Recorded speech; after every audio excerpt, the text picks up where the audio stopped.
Juan, can you hear us?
So I thought of a resolution to outlaw mosquitoes, and apparently you can't do that.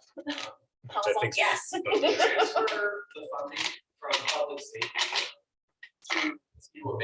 And maybe it'll work.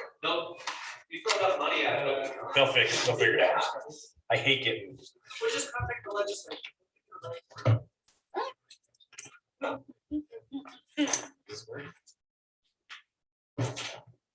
I didn't see Quinn. Is Quinn not here tonight?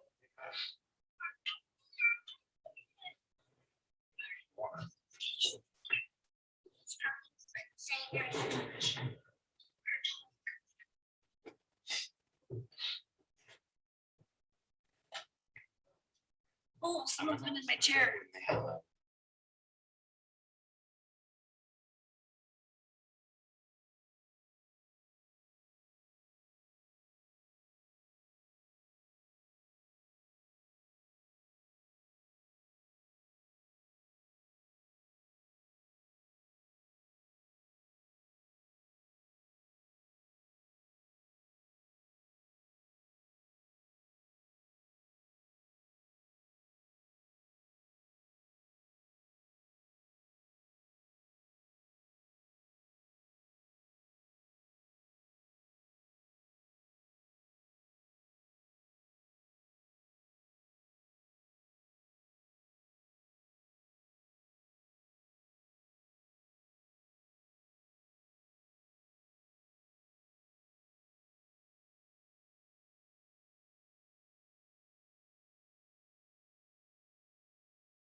Never thought I would ever use one of those in my life.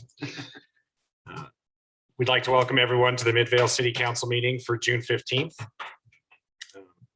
The current agenda states that masks are required.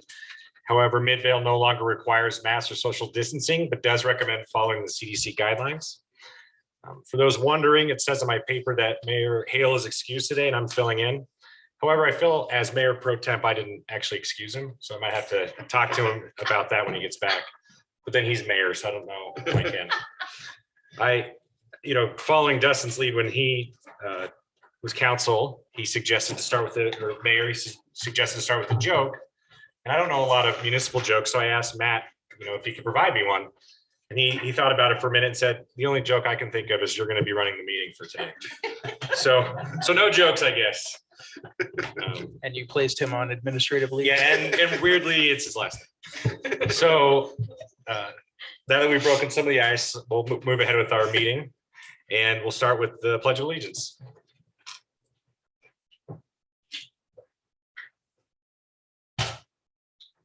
I pledge allegiance to the flag of the United States of America, and to the republic for which it stands, one nation, under God, indivisible, with liberty and justice for all.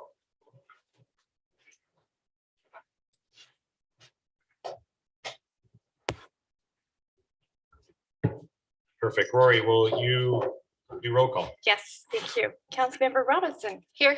Gettle. Here. Sperry. Here. Glover. Here. And Mayor Pro Tem Brown. Here. Is Chief Larson here? He is probably still in the next room. Let me go grab him. Okay, perfect.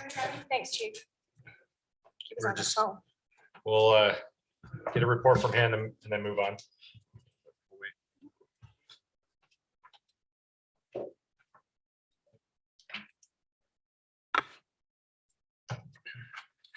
And while we're waiting, I do want to thank Councilmember Glover for filling in a lot of the heavy lifting for the meetings the mayor normally takes on. It was kind of challenging for me. You said you had a 3-hour meeting today? Yep, yeah, Oh, wow. and then last week there was a couple of hour meetings. So I appreciate the help on that. You're welcome.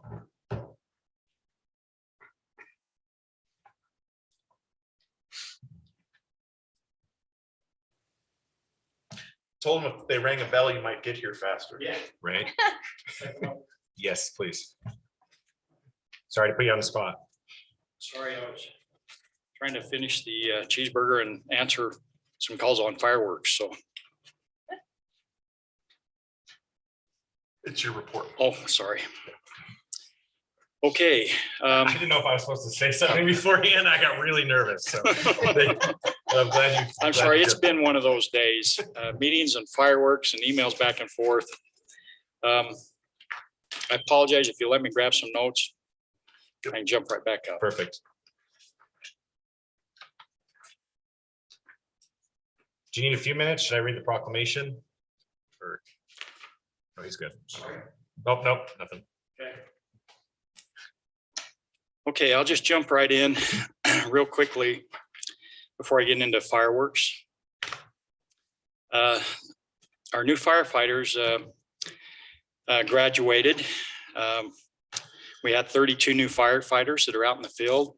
I understand we have a couple of them at station 126 and 125.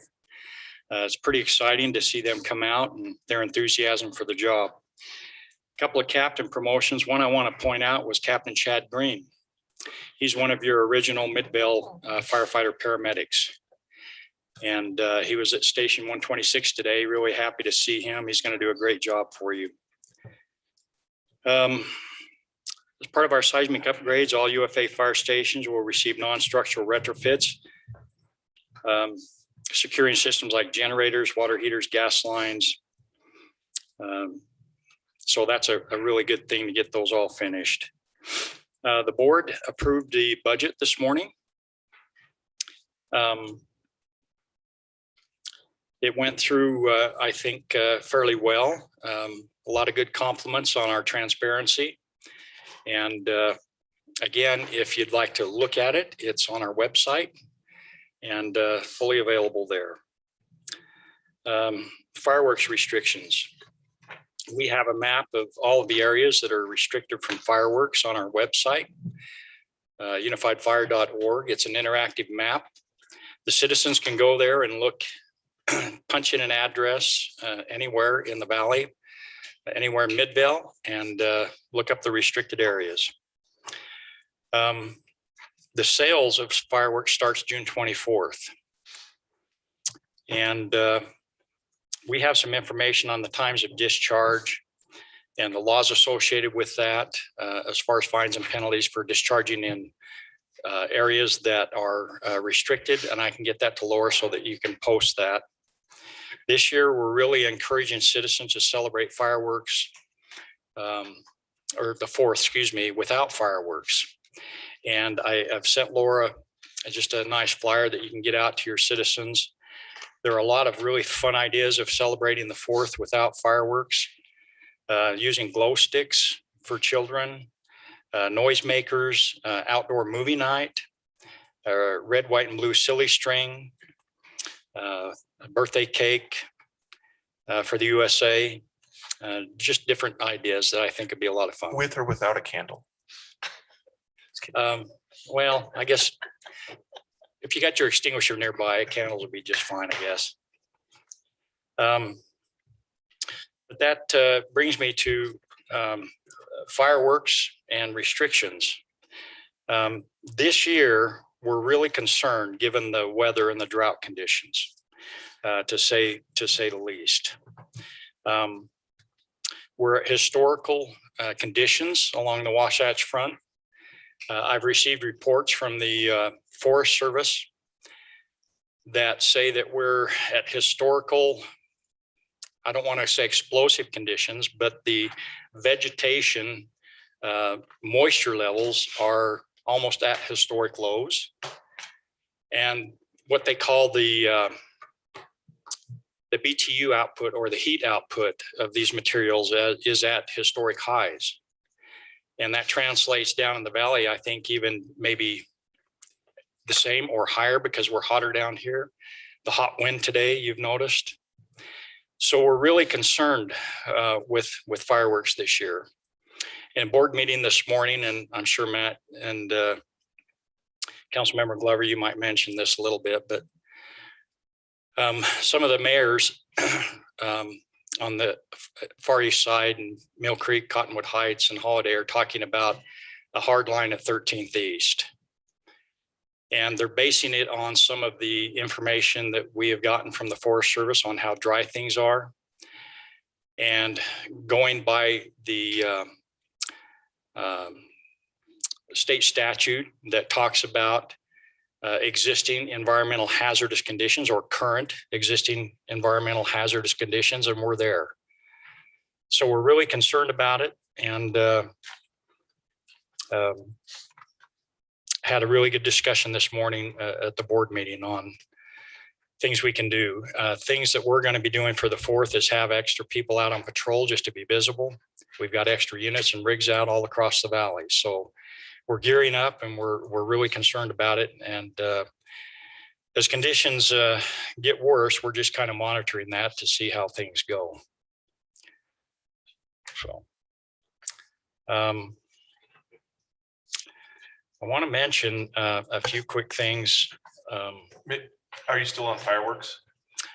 We can be, yeah. Well, I just, while you're still up here, there were a couple of questions I sent out to council members earlier today. It was only like a couple hours before this meeting, so if you haven't seen it yet, that's not too big a deal, but I was just trying to get a sense of if there was an interest in us pursuing some expansion of the restricted areas within the community, or if, and then also if what our feelings are about the professional fireworks show that'd be part of the Harvest Days celebration that we do each year. So far, the comments that I've received back are sort of saying we should probably look at increasing some of those restrictions, but that a professional show is something that we can continue on with. I'm still interested in what everyone's sort of views on that are, but that's what I've been hearing back so far. I had Laura do some research as to which communities are not going to do their annual fireworks this year. And for the most part, everyone is still indicating that they intend to proceed with their professional fireworks show. There are some exceptions, Salt Lake City and a community that I don't know where it is, but that's sort of the direction that they're going with that. And so anyways, I just wanted to see what your interest is, because we could come back at a future meeting, whether we wanted to do a special one or come back on July 1st, July 6th. So it would be after the 4th of July, but to try to put them in place for the 24th. We just got that guidance today from UFA, and so just wanted to see what your interests were as far as pursuing those further restrictions, or if you had any thoughts on the professional fireworks. Okay, so in the meeting today, talking to the mayors of most of the cities that are involved with UFA, their concern is that they would like to put more stipulations in right now. And they would like to do 13th East for two reasons. Obviously, so that the fireworks aren't up there, but for enforcement of, if everybody's at 13th East, the police and the fire can know that if it goes off east of that, they're in violation. So what they're saying is every city would have to do this. And the only reason they would like every city, I think, is, I mean, ours is not that critical, but they would like it to be unified so that the legislature wouldn't come back and say, hey, you just did this just because you can in your city, and try to overturn it. So that's what they're working on. They were talking about 7th East, but after the discussion, they decided 13th would be more appropriate. So, and so they would like us to consider it. They didn't say we had to do it or not do it. They just thought that it would be, if we were all unified in one line, that it'd be a lot easier to be able to enforce it. So I'm good with the at least right now, unless things change drastically. If our celebration harvest days, I think we have our, if we get the police here, or the fire and the police to be able to monitor that, I think we've had small fires in the past, but we've always been able to take care of them immediately because we've had engines and firemen right there in case anything happens. So I'm okay with that unless things get really a lot worse than they are now. I'm not sure how they could get much worse. Oh, they could get much worse. Well, I mean, yeah, sure they can, but I mean, we're in a historical drought as it is. So how much more historical of a drought and how much more historical of fire conditions do we need to have before we think about not putting fire into the atmosphere and then back to the ground? I think, talking to a lot of different people, I think a lot of people that normally like, a lot of fireworks, see how dangerous it is. However, it seems like, to get them on board with maybe not doing personal fireworks is to make sure there's professional fireworks in the meantime. And so that's where I like the idea, so long as, as everyone's saying, it doesn't get worse and they cut it off, I think we should move forward with it. And I think all cities should really be branding their professional fireworks shows, as much as possible to hopefully get people to just, hey, you know what, maybe we're not going to, light off our personal fireworks this year. So, I'm fine with the 13th East, or, I don't mind stricter ones. I think it's a year that we could, do without them on the personal level and make sure our city's good. But I don't know what you guys think on that. We encourage our citizens when we put out our push, our PR push during the fireworks season to attend a professional fireworks shoot. That is the safest way to enjoy fireworks. So we encourage that. I actually agree with Councilmember Brown on this one. I would like to see stronger restrictions as far as personal goes and maybe more of a focus on the city sponsored event for the fireworks. Mayor Pro Tem, but it's fine as well. Sorry, Mayor Pro Tem. I think if we're gonna leave it open to say, if things get worse, we'll re-examine. Yeah. Then we need to figure out, again, like I said, it could get worse, but we're like as bad as it can get as it is. So what is the threshold that we're going to meet in order to look at it again? So I think we need to establish what it is that is going to make it so that we would have this discussion again, rather than just it become late July and then it's too late to cancel the fireworks. What is the date we would have to cancel for the fireworks? The 7th? The biggest problem, I think, that most of the cities today, we're talking about the legislature and the law, that we really can't just cancel everything. That's not, it's not within the preview of us to be able to do that. So In the packet that I sent out a little bit earlier, and again, read through it. If you have further thoughts, that'd be great. Like I said, I just sent it out a little bit before this meeting. But it does, as Paul was saying, is that it talks about there are these certain areas like wildland, urban interfaces, mountain, brush areas, et cetera, et cetera. So right now, grass the map covered only areas includes Jordan Bluffs and the Jordan River area. And so when we talk about what we could do to expand it, we'd be saying, we would expand that sort of protected area a little bit further, but we wouldn't be able to do a whole city ban, Right. as Paul was saying. So the restrictions aren't wholesale, they would be sort of looking at what it is that we can do. Yeah, the law is very limiting on what cities can do. It lists 4 specific conditions in Title 15A. However, those can be interpreted very broadly. As Matt said, it's mountainous, brush covered, forest covered, dry grass covered areas, waterways, trails, washes, ravines, similar areas. So sometimes those can be interpreted broadly, but given the conditions, this is kind of just and I didn't really have this to get up to show you because I didn't know we'd need it, but this is some of the data we're looking at when we make the decision to advise the cities. Yes, we think it's defensible legislatively from 13th East up. If there are some areas down here that you're particularly concerned about, we can look at that. And we can use this data and we can talk about the law with your attorney and see what we can do.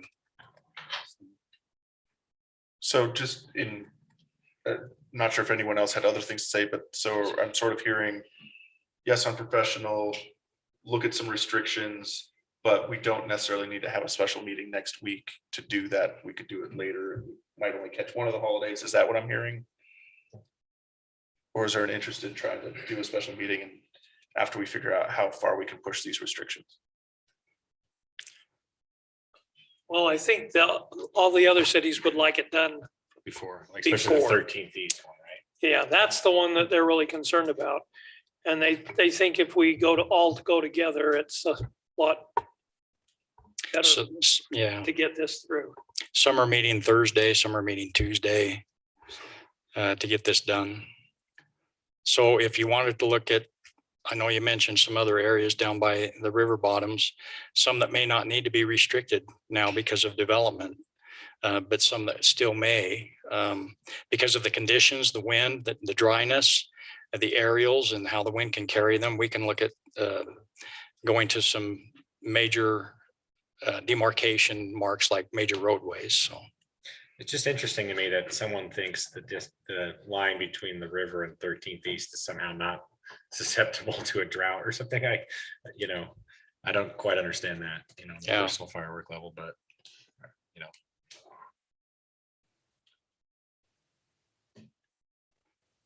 I'm fine to have a special meeting to address this once we get more information on what exactly can be done. Okay. I will put that together and then evaluate with you guys through email if that's something you want to do. okay, well, for sake of time, I had a report here from your Captain Kelly Millard on a few calls that they went on, but I'll save that for my next report, just for sake of time. Can you bring up just one more thing, July 13th? Oh, yes, that's a tentative date for the groundbreaking on the station. I haven't heard that it's not anything more than tentative right now, if that's a solid date. I've heard it's becoming less likely to be the 13th at this point. Yeah. So, but For some permitting, I've heard that there are some permitting issues that are being worked out, right, not with us, but with the state, and that is making it less likely that the 13th will be the date. yeah, but it shouldn't be long after. So I saw our logistics chief out there today with the contractors and the architects talking about things. So it's moving along, getting closer. So, any questions, anything else?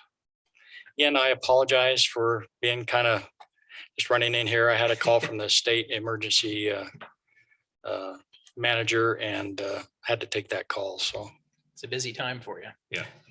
yeah, I was planning vacation this weekend, but not anymore. So thank you. thanks, Chief. Okay. As everyone's probably well aware, June is Pride Month. The city of Midvale has put together a proclamation for Pride Month. I'm going to read that now. Whereas the City Council of Midvale City recognizes and proclaims the month of June 2021 as LGBTQ Pride Month throughout Midvale City. And whereas the rainbow flag is widely recognized as a symbol of pride, inclusion, and support for social movements that advocate for LGBTQ people in society. And whereas all human beings are born free and equal in dignity and rights, LGBTQ individuals have been immeasurable impact to the cultural, civic, and economic success of our country. And whereas Midvale City is committed to supporting visibility, dignity, and equality for LGBTQ people in our diverse community. And whereas while society at large increasingly supports LGBTQ equality, it is essential to acknowledge that the need for education and awareness remain vital to end discrimination and prejudice. And whereas the nation was founded on the principles that every individual has infinite dignity and worth, and Midvale City calls upon the people of this municipality to embrace this principle and work to eliminate prejudice everywhere it exists. And whereas celebrating Pride Month influences awareness and provides support and advocacy for LGBTQ community, and in an opportunity to take action and engage in dialogue to strengthen alliances, build acceptance, and advance equal rights. Now, therefore, I, Mayor Pro Temp of Midvale City, and the Midvale City Council do declare the month of June 2021 as Pride Month in support of the LGBTQ community. In witness thereof, I have hereunto set my hand and affixed the seal of the city of Midvale this 15th day of June 2021.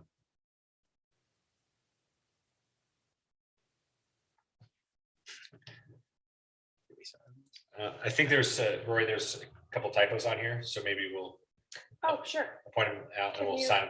Yeah. Circle 'em or something? Yeah, we'll just work through.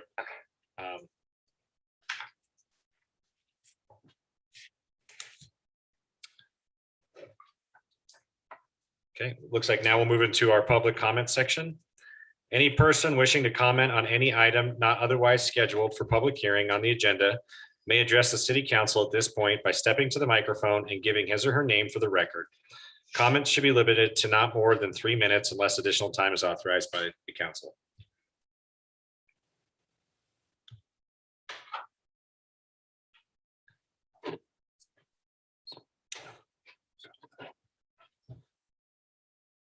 Okay, seeing none, we'll move to the council reports. Councilmember Quinsberry. I have nothing this evening, Mayor Pro Tem. Thank you. This is me, Councilmember Brown. I have a few items. The first one is there was some discussion on Wasatch about those steel plates. It looked like there was 6 of them in a row before, and now they're milled down or they have sort of a lip around them, but it probably was 10 or 12 days. I understand sometimes if things are in a hurry, you might put a plate down, but when there was 6, I mean, it was pretty jarring on my car. I'm like, I better go check this out.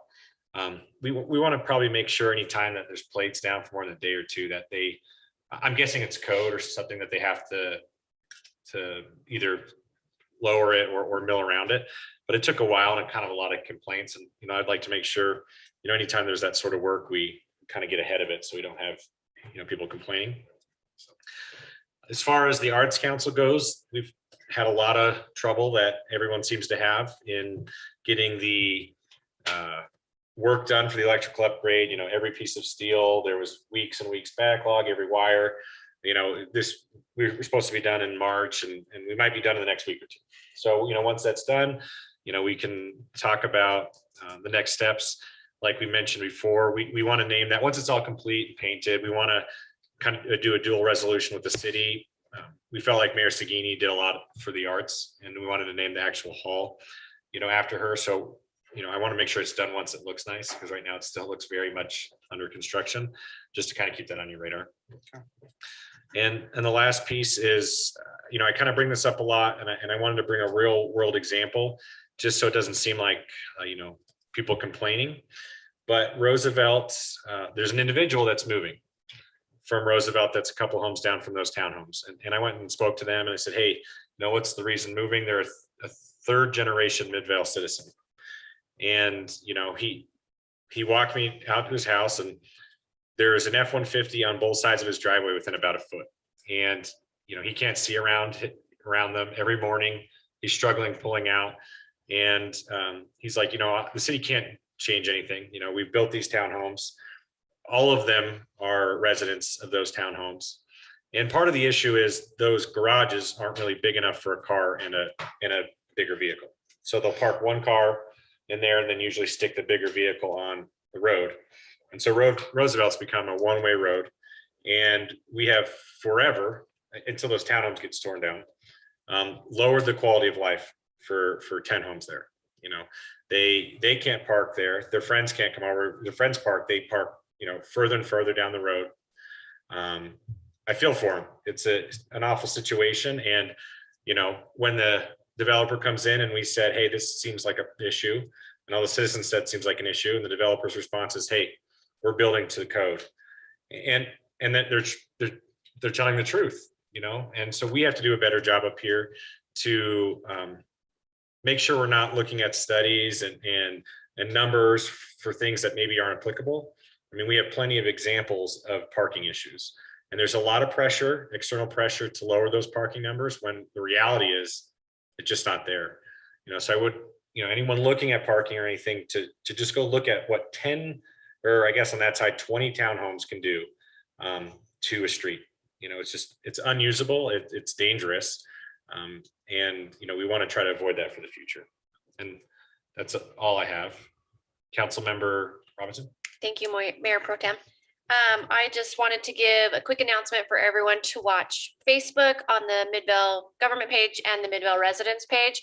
We're going to be having a ranked choice voting option for the entertainment at Harvest Days. So it could be really fun, and we hope to get a lot of participation in that. Thanks, that's it. Thank you. Councilmember Glover. Just working for Mayor Hill, the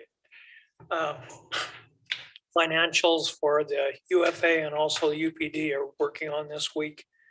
So it's been a pleasure to be in there, and with our safety for the city, they're doing a really good job.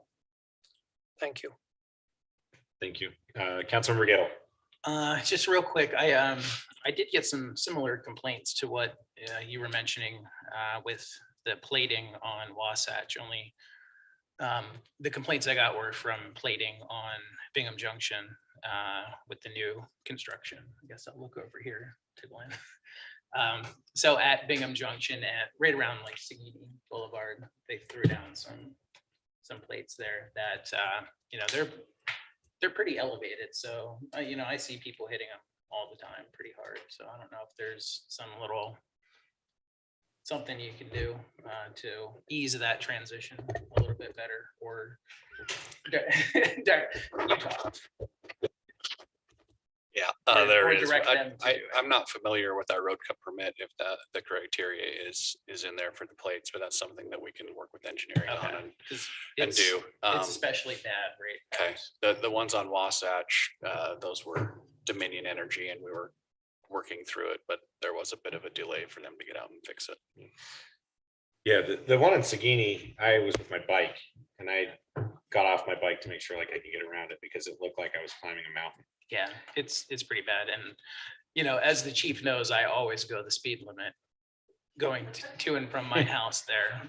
But, you know, if someone's going to pop a tire if they haven't already, because it's especially bad. Similarly, at the very end of Bingham Junction, to when you get to 7th West, they've blocked off one of the lanes. And when the sun hits, when the sun sets, I should say, just right, it's almost completely invisible. So if you were traveling in that lane, and that would be traveling north in the eastbound lane, traveling north, it just ends. And there doesn't really seem to be a good reason for it to end, like they're not doing anything to the road. So that's just created a dangerous kind of blind spot, I would say. So I don't know, maybe Chief, maybe you can check it out or see what you think of that as well. Otherwise, thank you, Bryant, for reading the proclamation on Pride Month, LGBTQ Pride Month. This is the first year on record that the state of Utah has had a governor declare Pride Month. So that is indeed historic for Utah. And we've done it in years past in Midvale. And I think I always mentioned Midvale has the 7th highest LGBTQ population by percentage in the state. We're right below Salt Lake City in that. So oddly enough, I think Vernal is number one.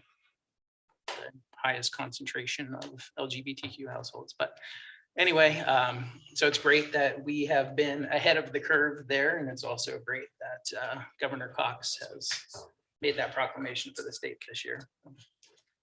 That's it for me. Thank you. Move on to city manager report, Matt. Great, thank you. First thing is, right now, our council meetings in August are scheduled to take place on August 17th and August 24th. So back-to-back weeks. That was intended to make it so that we could have the primaries originally on August 10th.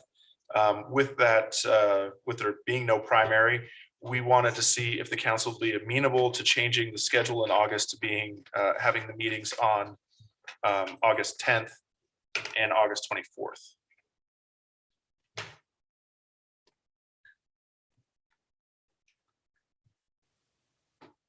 Just preemptively say yes.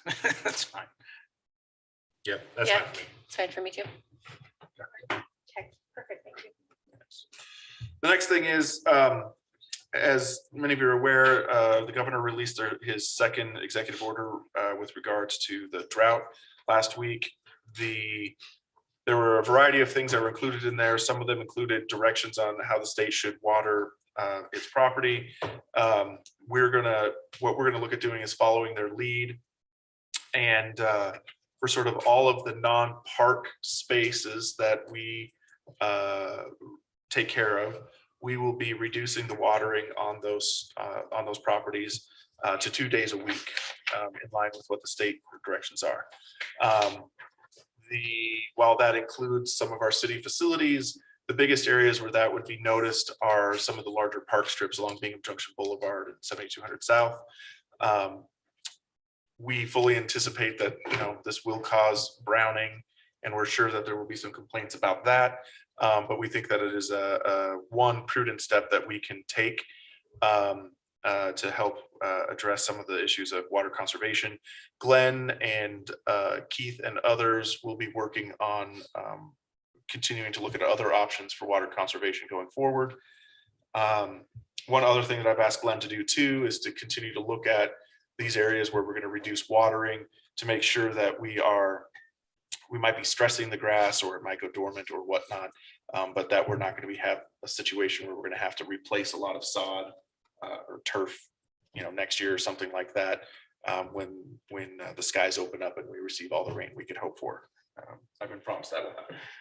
But the Utah Water Conservancy says, this is the year for your grass to survive, not thrive. So browning should happen, unfortunately, across the valley, not just, our park strips. So hopefully people will be sympathetic when they see it here. Absolutely. And I like that phrase, and, we should try to adopt that, when we talk about it. one other related topic on water is that we received some guidance from Jordan Valley earlier this spring about their views on if they were going to be able to meet all of our their customers' water requirements. They said they would.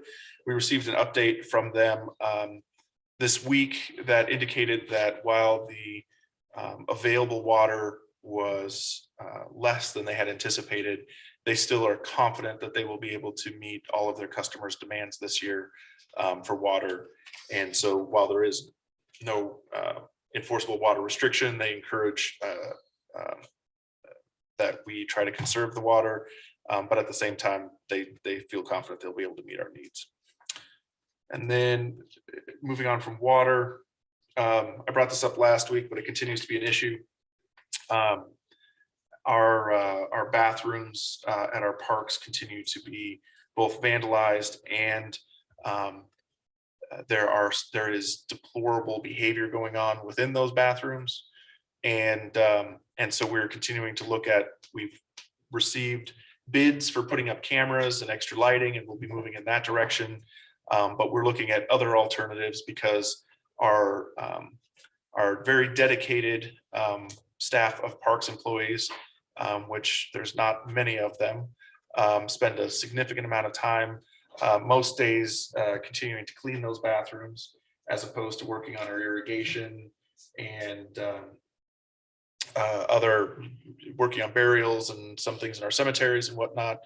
And so we're looking at some options, but it may require us this year, just because the activity seems to be just a little bit worse than it has in other years, that it might require us to take some abnormal steps. We'll provide you with more details on that going forward, but it is a pretty significant problem that I wanted you to be aware of. With that, that's all I have this evening.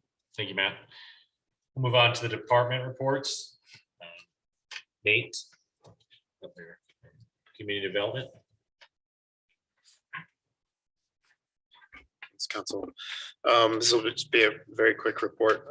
Couple of items. The first is the council had talked about bringing back some of these art programs in terms of murals. And so community development staff and RDA have been working on those programs and have been working with some property owners and are excited about the prospects of getting some mural projects going. So hopefully we'll be able to bring that back to you soon. And I think we have some good things that can help beautify the city and bring some art. The second thing is I wanted to just do a quick update. Several weeks ago, the city adopted an interlocal agreement with the county. The county is working through the other side of that interlocal agreement. There's been some changes with the development. And so the county is just continuing at this point to have public hearings on that. This is at the shops at Fort Union. Yep, sorry, I didn't say that. This is the interlocal agreement, shops of Fort Union, with the historic Cox family house and the monument that's there. So the way that agreement was set up was specifically to be as inclusive as possible and get as much comment on that, and basically not even execute an agreement until all the different parties associated with it were satisfied with it. And so that's what the county and the city and the developers are working through right now, is coming to those agreements. So I just wanted to give you an update on that. If any of the parameters that the council adopted are changed by the county on locations or anything like that, we'll bring that back and we'll actually have the council relook at all of those parameters to make sure that it makes sense. But the way that agreement was set up is actually working exactly the way that it was supposed to make sure that everybody is in agreement that this is the best thing to make that development the best it could be, to preserve that historic elements that are there, and to make sure that everybody involved is happy with the outcome. So just wanted to give you an update on that. The county is continuing to have public hearings on that. Nate, Yes. What I don't get when I found out reading the article was it's a replica. Right. So it's not the original house, not in the original location. Right. So I think this is silly, but besides the fact, instead of being like, hey, let's move a fake house, why don't we just change the discussion to try to build one that looked slightly closer to what it probably looked like? That way the Cox family might have been, whoever was hung up on it, maybe would have been slightly more amenable. The idea of moving a replica seems really weird to me. Yeah, and just let me address that. So that the idea, the concept there was never to move the replica. The way that was built really isn't feasible to move it. So it would always be rebuilding it. So it would have been a second replica. Well, it's always going to be a second Or a replica. of the replica. Yeah, okay. Yeah. But the developer has talked about making something that's more historic, more true to what would be a real historic replica. And we'll just wait to see what they come back with. It wasn't the Cox family that was having issues, but we'll just see, and we'll bring that back when we have any updates on that. So is there no update then from what we were told last Wednesday or Thursday? You look like you were gonna say something. Well, I was just gonna say, so last Thursday, I did send out an email giving an update. And at that time, we had been told that the negotiations were done between the developer and the stakeholder that had concerns. As of today, we did hear from the county that apparently those two parties have spoken again, and that the person we spoke with the county felt that an agreement was probably going to be coming forth. So that's the only thing that's different from last Thursday. Okay. Thank you.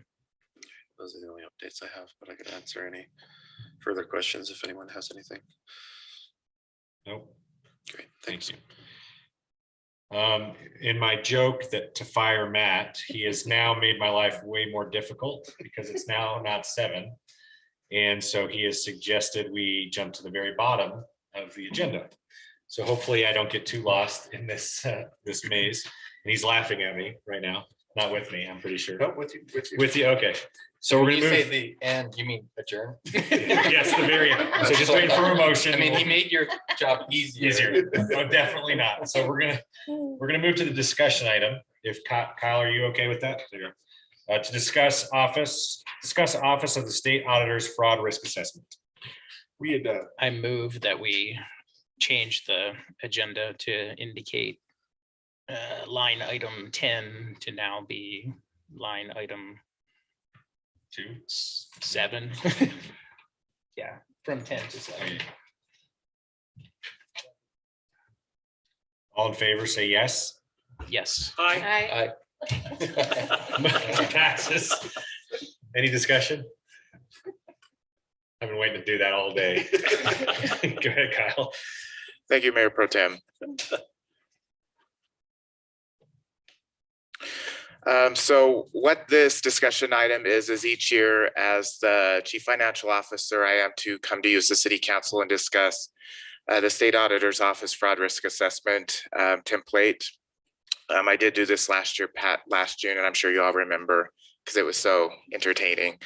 But first, what it is, it's a checklist that was developed by the Utah State Auditor.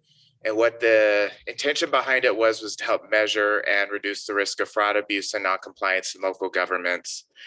The main reason behind it, and many of you probably remember many of the stories that were in the news about small boards not having proper internal controls, and there was theft and misuse of assets. This was designed to help alleviate that and to also highlight areas that might need to be addressed.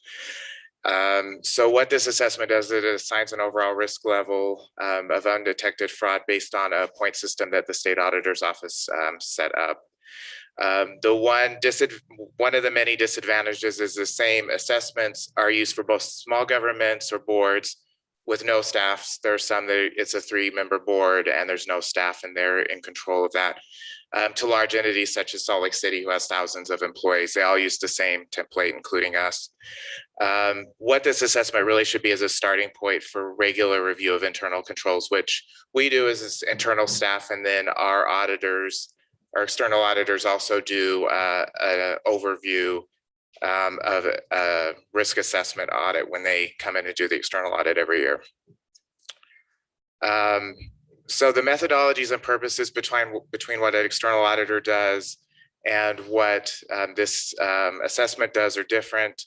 And just as a note, a high score doesn't necessarily mean there's a lack of internal controls. It's just a starting point to look at things. I did put the actual risk assessment in the packet, so I won't make you try to read this one that's on the PowerPoint, but I did include it in there.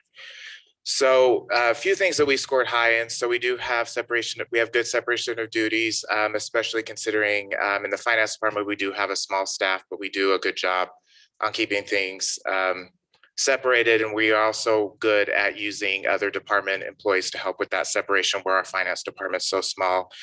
We do have a comprehensive set of written policies. We do invest in staff training, not just myself as the finance director, but I make sure that our senior accountant, our other accountants, and then our finance, all of our finance team have good training. And that the city does also have an audit committee.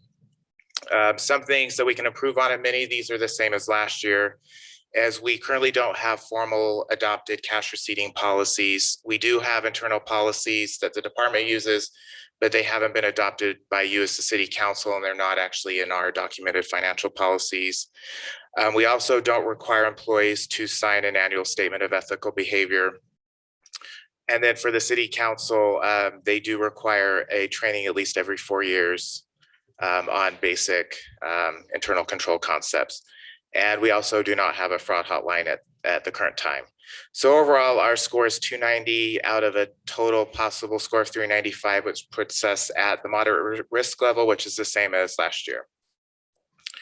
So some mitigating factors we have that aren't reflected in the score is, so I do have a bachelor and master's degree in accounting and then 20 years of experience in municipal government. I did previously have a CGFM certification, which is a certified government financial manager certification, which we would have gotten points for if it was active. At a previous job, I wasn't able to do the training needed to keep that certification. And enough times lapsed, I'll need to retake the test to get that certification again. We just hired a new senior accountant. He does have a bachelor's degree and he's currently in school to get a master's degree in accounting. Our city treasurer does also have an advanced degree, an MPA degree. And as I said, we do have numerous policies already in place. We do have a few such as cash receipting that we need to formalize and put into our financial policy documents. So moving forward, what the action plan is we will look at updating our financial policies to include a cash receipting and deposits policy. And this is a comprehensive review of the policy since it's been a few years. I am working with the state auditor's office on a training I can provide to the city council. What they recommend is they have some videos online. I've watched the videos online and I feel they wouldn't be a good use of your time. So I am working with them to come up with a training that I can give you either in a workshop or a discussion item that might be better use of your time. And then at our next audit committee meeting, I would like to discuss some fraud hotline options with them. One of the ideas I have is I would use them to help investigate any complaints that come in. So with that, is there any questions from you as the council on this risk assessment? Nope. Okay. Thank you. Kyle. So we have 6 minutes. Should we wait or should we make a motion to move the action items? How long do you think that item D would take? It should be less than 5 minutes because it's only really one term change. Just action item D, just action item D. I move that we move action item 9D to item 8 on the agenda. Second. There's a motion, a second. All in favor, say yes. Aye. Yeah. Any opposed? Any discussion? Perfect. Thanks, Kyle.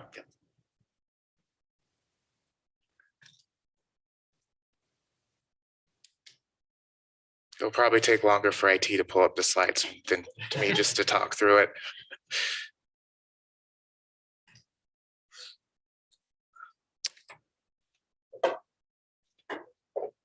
Okay. So as you may know, we have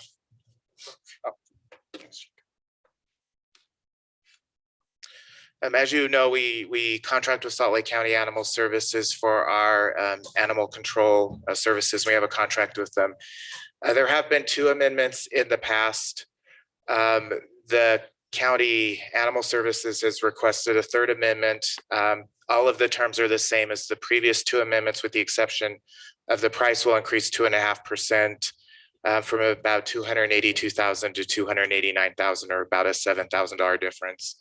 This difference has already been put in the fiscal year 22 budget that is up for consideration tonight. This amendment would be effective July 1st. In the contract, it does state that the price can only increase up to a maximum of 5% a year. However, they have indicated to me that they would do an amendment at any time they would propose a price increase. And as I said previously, the only difference between the last amendment, Amendment 2, and this amendment is the 2.5% cost of living increase that the County Animal Services has requested. Due to that, I am asking for you to suspend the rules due to the agreement request starting July 1st. And then also just the minor contract changes. So are there any questions from the council tonight?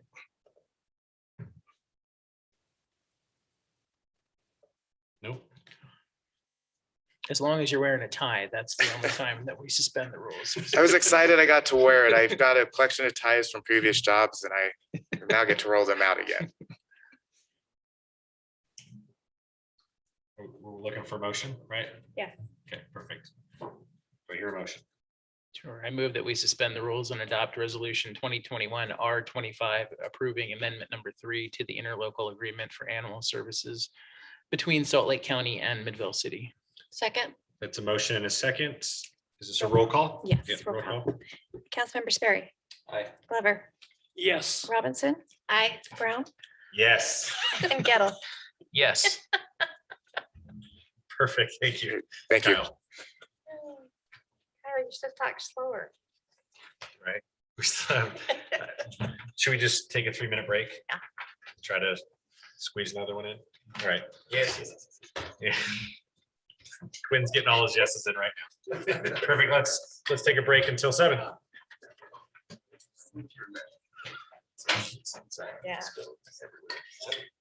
Yeah.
It is now 7 o'clock and we'll enter into our public hearings. Can I get a motion to enter into the public hearings? Move we go into a public hearing. Second for the first one is for a specific item. Yeah, I'll read that. Perfect. Motion in seconds. All in favor, say yes. Aye. Aye. Yes. Any opposed? Motion passes. For this one's for considering proposed amendments to the Midvale City fiscal year 2021 budget for the general fund and other funds as necessary. Kyle? I feel like you'll be up and down a little bit today. Maybe I should have kept the kitty table.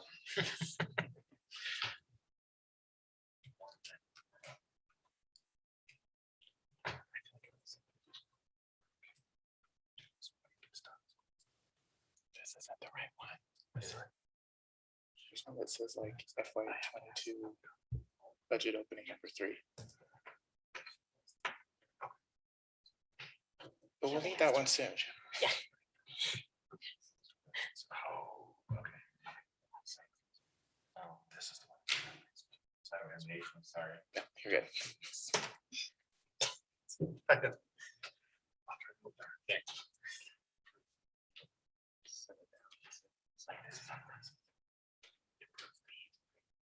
Okay, I think we're ready to roll. As you remember at the last council meeting, I did go over the proposed budget amendments. So I won't spend too much time going over them again in detail since we did do that at the last discussion item. I did want to highlight some things that had changed since the discussion I had with you. There's a few things, of course, we find as we go through and we start reconciling things for year end. But I did want to say some of the major things that we had discussed last week is restoring the fleet fund contribution and the fleet contribution deficits, as we had discussed, and funding a number of one-time projects such as harvest days for this year, additional security at the parks restrooms. As City Manager Dahl had discussed, we have gotten a bid for the cameras we're looking at currently. One of the things that we found wasn't in the budget was you as a council had passed a mural pilot project in 2019. While we were looking through the budget for that, we realized we didn't have the fund. We didn't carry over the funding for that. So we are proposing to put that into budget by transferring a line item that had some additional, some excess funds in it to fund that. And that also carries over into capital projects. Normally, this wouldn't qualify to be a capital projects, but I want to make sure we don't forget to carry over the funding, and so it's a little easier in a capital project fund. So that's where it's being proposed to be transferred. In addition, the capital projects are the same as we had discussed last council meeting. So the ADA ramps in excess of the CDBG grant that the city engineer had discussed when you had approved the grant. The park restroom security improvements, and then there were some final expenditures for the community center in Bowery that we are proposing to increase the budget for to cover. The water fund adjustments remain the same, which are recognizing insurance proceeds that we'd received for damages in the water system. And then there was a settlement that was unbudgeted, just proposing to cover that. Street lighting, as we had discussed previously, there were some invoices from the prior fiscal year that got paid this fiscal year. We had more fund balance than we were expecting due to not paying those. So the proposal would be to use fund balance to cover those. And then the IT fund, we did have the CARES Act remaining projects. As you remember, the last budget amendment was in early January, so we were still reconciling and paying those invoices for those CARES Act projects. And then carrying over funds that we had budgeted for the asset management software over to the IT fund for future projects. And with that, before the public hearing, are there any questions? Yes, as sensitively as possible. The first, I think it was on the first slide, but the payout for personnel settlement, that's huge. That's a huge number. Is that, and I know this is your second budget for us anyway, Doesn't that seem like a pretty large number? That's a difficult question to answer. When I see that, what I'm seeing is people aren't taking vacation. So this is different than that. So this is a legal settlement, not payout of vacation. So I don't know how much I could discuss about that. Okay, well then what I'm gonna say to that is that I think the dollar amount is big enough that I think that we, the council, should know more about it than just, here it is on the budget. Oh, by the way, we paid 64,000. And this is something that was reimbursed by insurance. So it's actually, it's not actually city funds that were being paid out. We received reimbursement from the insurance company. Yeah. Okay, so I got you there, but I mean, unless it was from 5 years ago, I don't know anything about that happening. So, I mean, it's not entirely related to this discussion, but, you know, I would think that if there's a $60,000 settlement with someone that we would know about it. And this private was a session. few, this was more than one settlement also. I do understand what you're saying. I don't know if there would be a certain threshold for the council or city manager Dahl had. Sure, Comments sorry. on that? Part of the reason that I am looking a little confused up here is we had a closed session a little while ago, and I was just trying to remember because we covered several different cases. And if during that one we did cover these items, and if we didn't, we'll change our system on how we cover these, but. Yeah, and again, I don't think that we did.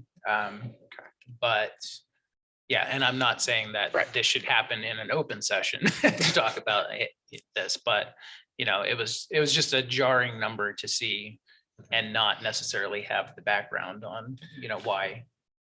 That's Exactly. why it my was mind happening. went right to like vacations and stuff. Like, That's what I thought too. It's like, and if we're paying that much, like people need to be taking vacations. That's what I thought, you know. Into the woods, as Glenn would say. That's right. We will report differently on these items to the council going forward, and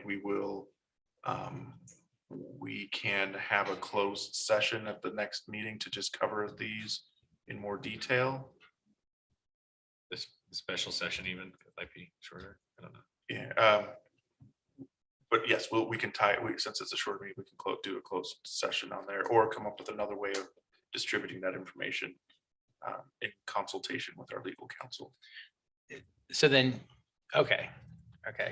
I have a lot of questions now, but I'll wait for that session. And then if I can just comment on Mayor Pro Tem Brown, your comment about the vacation payouts. Normally we do recommend, and there is a cap on how much employees can carry over. It was the cap was extended this year due to the pandemic and being able to take vacations. One of the challenges is when you have an employee that's been here for 20, 30 years, they're usually always bumping up towards the higher end of their vacation cap. And we currently aren't budgeting for retirements. So in the case of the one I think you're thinking of, we did have savings and other personnel budgets to cover. So it wasn't coming from just general revenue. Yeah, the payout doesn't necessarily bother me. That's why I want to make it clear, because I'm a person that is terrible at taking vacation, which I'm guessing a lot of the upper management also has that. Right. So I just want to make sure we create a culture, not because we don't want to pay them out, but the benefit is for them to take vacation. Yes. You know, We've definitely been pushing for. I shouldn't say pushing. That sounds too harsh. But encouraging and creating a culture where people are more willing to take vacation. I think the worst at taking vacation are our senior staff, and I've been asking them to try to do a better job, and then they call me a hypocrite. So, but your points are well taken. Yes. All right. Anyone have any questions for Kyle? This is a public hearing. Is there anyone from the general audience that would like to make a comment? Seeing none, we have a motion to close the public hearing. All right, pro tem, I motion that we close the public hearing. Second. There's a motion and a second. All in favor, say yes. Aye. Any opposed? Motion passes.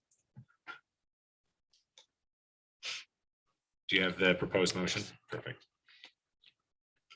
I keep wanting to, when I say all in favor, I want to say yes on it because I'm so used to being on the other end of that. I think I have the motion here. I move that we adopt resolution 2021 R20, a budget appropriation resolution amending the general fund, capital funds, project water fund, street lighting fund, fleet fund, and information technology fund of Midvale City for the fiscal year ending June 30th, 2021. Second. Motion and a second. Roll call. Yes. Councilmember Sperry, Aye. Glover, Aye. Robinson. Aye. Gettle Yes. and Brown. Yes.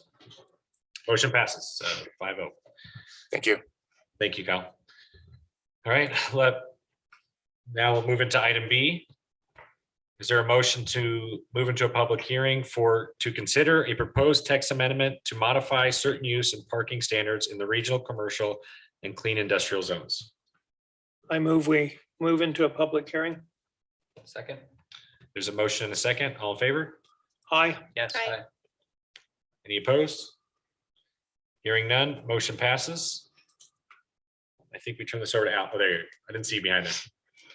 In the back. You guys get to see me a lot today, but we'll go quick. So this request comes by way of Grip 6, one of our local commercial residents. They are interested in modifying the zoning ordinance for the clean industrial and regional commercial zones to support their operations on High Tech Drive and to fix some of the outdated language that they have come across as they've been trying to expand operations. So the map I've got here shows you the regional commercial and clean industrial zones. The regional commercial are in red, clean industrial are in purple. These zones cover a decent chunk of the city, primarily concentrated around I-15 and 7200 South, and then up on the east at Fort Union. The request we have today has 3 changes in it. The first would be to allow manufacturing uses in both zones. A manufacturing use is currently allowed in the clean industrial zone, and it's not permitted in regional commercial. Manufacturing is defined, and when we rewrote the zoning ordinance back in the early 2000s, we created a fairly limited version of manufacturing. So when we say manufacturing in Midvale, we don't mean kind of your heavy industrial, large manufacturing uses that you might see out in some of the edges of the valley or beyond.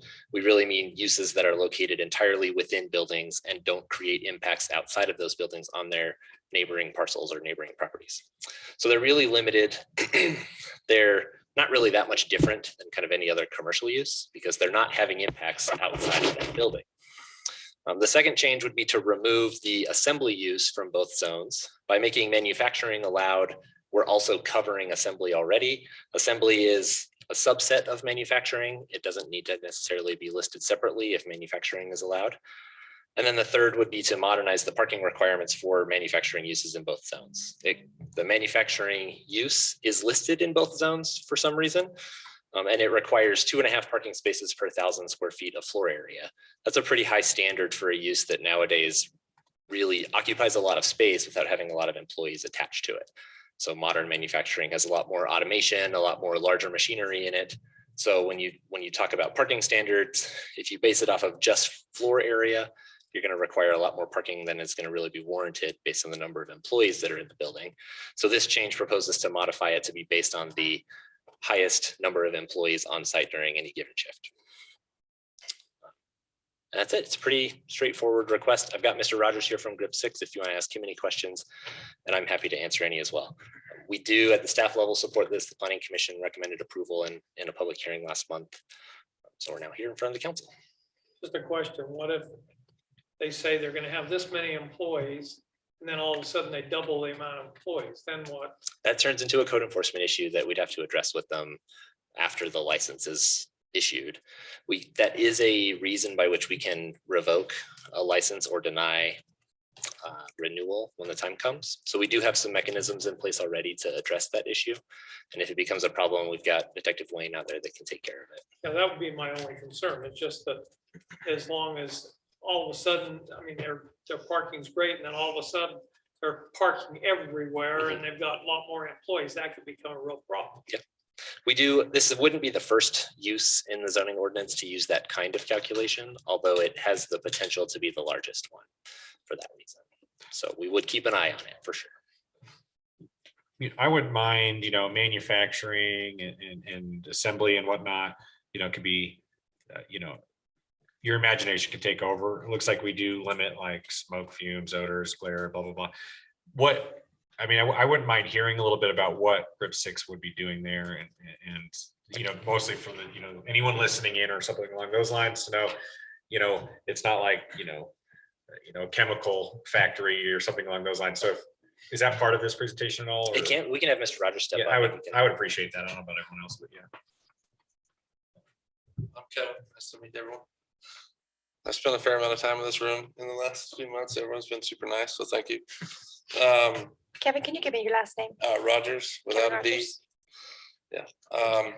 So the type of manufacturing, we make belts like clothing belts, wallets, and socks.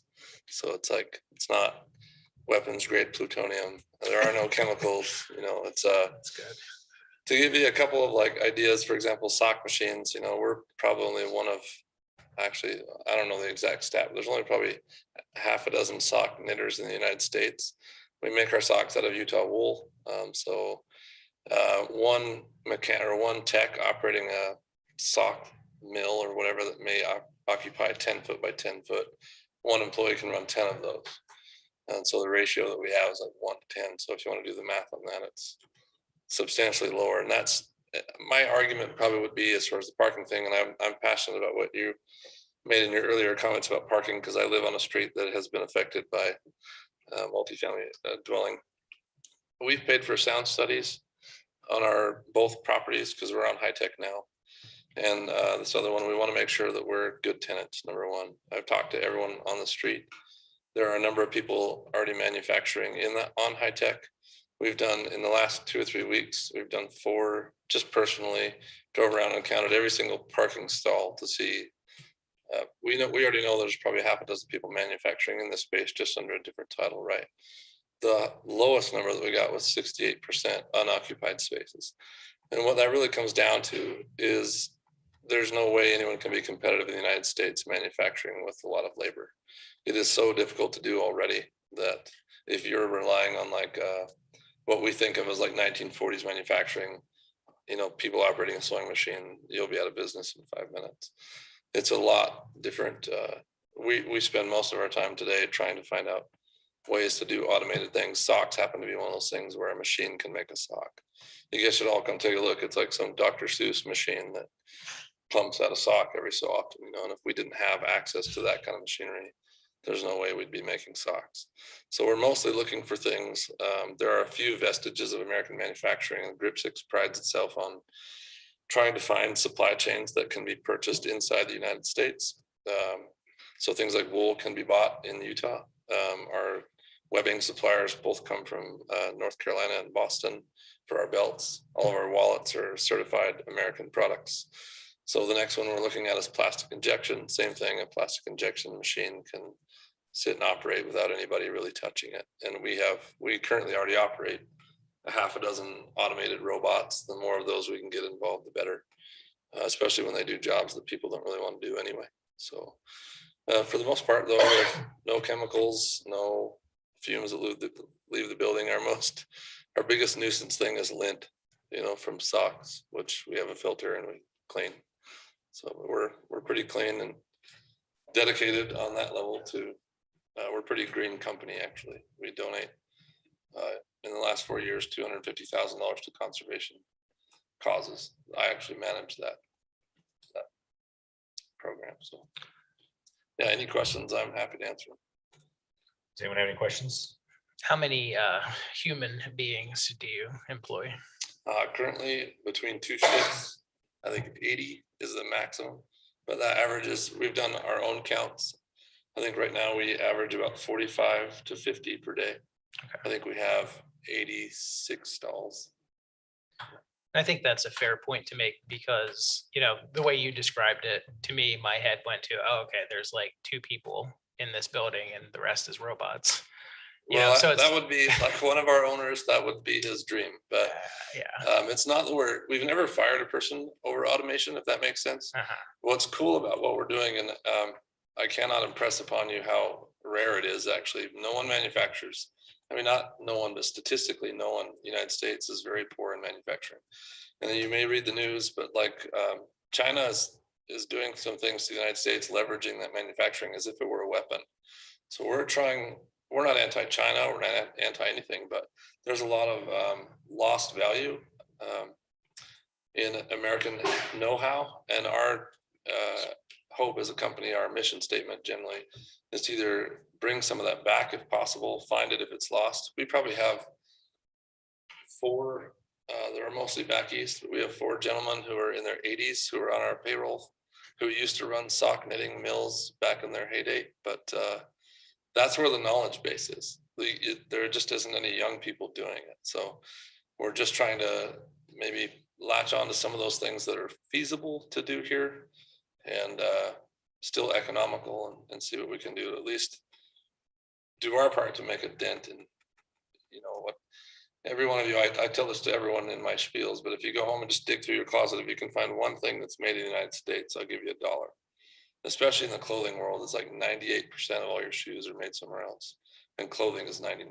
So the grand plan, we would like to move into knitting, like clothing and stuff like that. But this building is not big enough for us. At that point, we will probably start separating the company into different centers that do different things. We're just at the stage now, we employ 10 engineers, give or take. That's kind of what it takes when you are kind of reinventing the wheel for some of the things where America has lost the knowledge. But right now, the engineering, the brain trust has to be kind of close to the processes. But as we start to dial those in, we'll be able to separate that a little bit better and feel more confident about having the SOC campus and Belt campus and whatever else we decide to do in the future. So It was interesting that your presentation that we got as a council kind of touched off a debate as to what is manufacturing in today's United States. It's a different animal. Yeah, and it's, you know, a very different issue for us as council members to, you know, start thinking about. So I thought it was important to let the community know that it's not just 2 supervisors and robots. No, it's definitely not. Building. There are human beings who work there too, and quite a number of them. Yeah, I just paid for the Lagoon Day tickets, so I know how many employees we have. So. Perfect. Oh, great, I appreciate it. Yeah, you're welcome. Thank you. We don't have any other comments. I'd just like to remind everyone this is a public hearing. If there's anyone out there that has any comments or anything, to step up to the mic and do so now. Seeing none, can we get a motion to close the public hearing?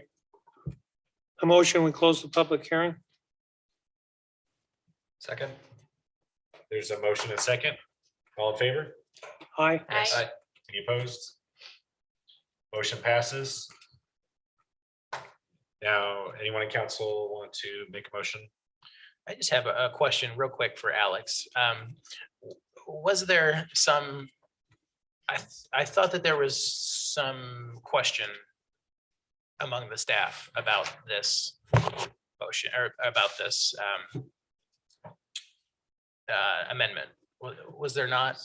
Everyone's on board that it's okay and There was, so we had some, I just remember there being something. there were some concerns with the rezone that is next on the agenda. But the text amendment has. We're fine here. Yeah, the text amendment is the approach that we all kind of wanted to pursue, but because of the way that some of the timing worked out, the rezone came first. Okay. So, all right, sorry then, spoiler alert. Yeah, but so if we pass this, we don't do that. yeah, if this passes, then the text amendment or the rezone is not necessary, and Mr. Rogers has basically asked for it to be withdrawn at that point. Okay. Anyone else? Any other questions, comments? Do I hear a motion? I'll make the motion. I move that we adopt ordinance number 2021-0-15, amending Title 17 of the Midvale Municipal Code to modify certain uses and parking standards into the regional commercial and clean industrial zone. Second. Motion is second, roll call. Councilmember Glover, Aye. Robinson, Aye. Gettle, Yes. Barry. Aye. And Brown. Yes. Motion passes 5-0. Thank you. Do we need to make a motion or anything to remove C? Just because it's a public hearing. Make a motion to remove it. Mayor Pro Tem, I motion that we remove item 7C from the agenda. Motion is second. Any questions or comments? Everyone approved, say yes. Aye. Yes. Aye. Anyone opposed? Motion passes.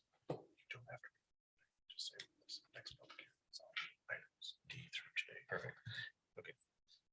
Moving back into a public hearing. I ask the council to make a motion to open the public hearings from items letter D through J. I move that we go into a public hearing for agenda items 7 through J. Second. Here, a motion a second. All in favor, say yes. Aye. Yes. Anyone against? Motion passes. Alex, I think this is you again. Yep, it is. So you just said D through J. We're actually going to talk about E through K, but that's okay. So this is the preliminary condominium plat request from Holmes Homes. It's E through K on the screen, Matt. Oh, okay. That was a You guys, bad you guys joke. are just trying to Real mess me bad up joke. real bad today. Real bad joke. Oh, gotcha. Yep. So this is a request from Holmes Homes for preliminary condominium plat approval for 7 of the 14 remaining condo or buildings in phase 1 of the Jordan Heights at View 78 project. Phase 1 was approved by the Planning Commission. It's been a year and a half now, year or so. They're under construction now. Some of the units are even listed. You can find them on Zillow if you're interested. As we've been working through them, the applicant put in 14 subdivision plats at once in order to avoid overwhelming you. We split them up over a couple meetings. So we already talked about the first 4 plats. 2 of them have been approved and recorded. 2 of them have been approved and not yet recorded, or were just barely recorded.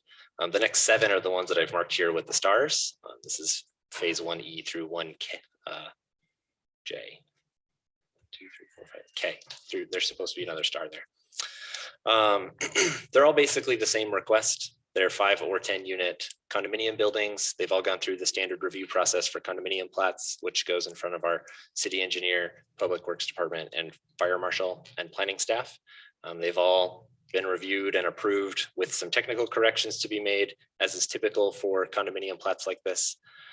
We've even been able to kind of narrow down some of the conditions that we had on some of the earlier ones, like the utility notices that have already been covered. So everybody recommends approval on this one. The Planning Commission held a public hearing and recommended approval. It's a pretty basic request. We also recommend approval with just 2 conditions. 1, to bring back the final plat as a consent item, and then 2, to record the declaration that was already recorded with the earlier plats alongside these 7 plats. I've got all the plats on here if you want me to flip through them all, but they're all basically the same thing. Any questions? Anyone? And just to be clear, the actual motion is in the consent agenda, right? So we'll move to there. But this is a public hearing. If no one else has any questions for Alex, we'll move on to see if anyone in the audience has any comments or questions. All right, hearing none. Do we hear a motion to close the public hearing? I motion we close the public hearing. Second. A motion and a second. All in favor? Aye. Aye. Any opposed? Motion passes.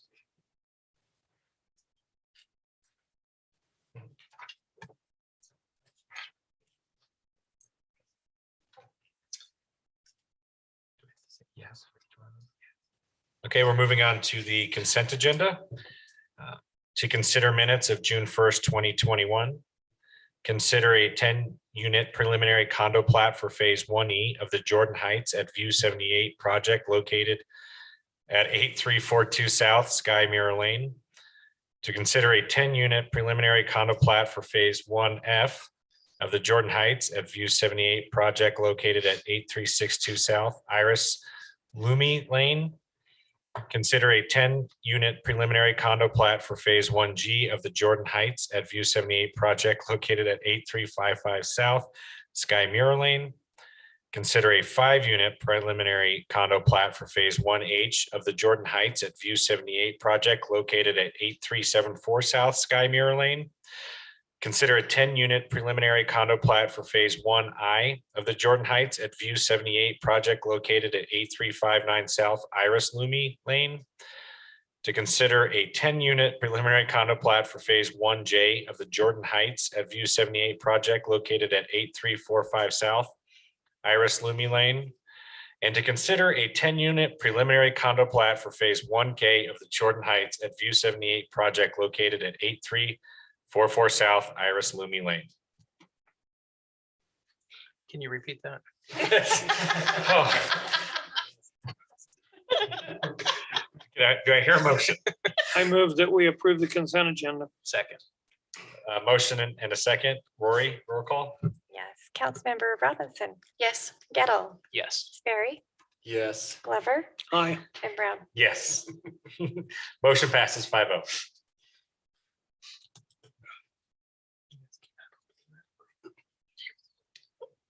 Okay, we're moving on to the remaining 3 action items. The first one, to consider resolution number 2021-R-23, setting the certified tax rate for calendar year 2021 and levying taxes upon all real and personal property within the corporate boundaries of Midvale City, Utah. Kyle.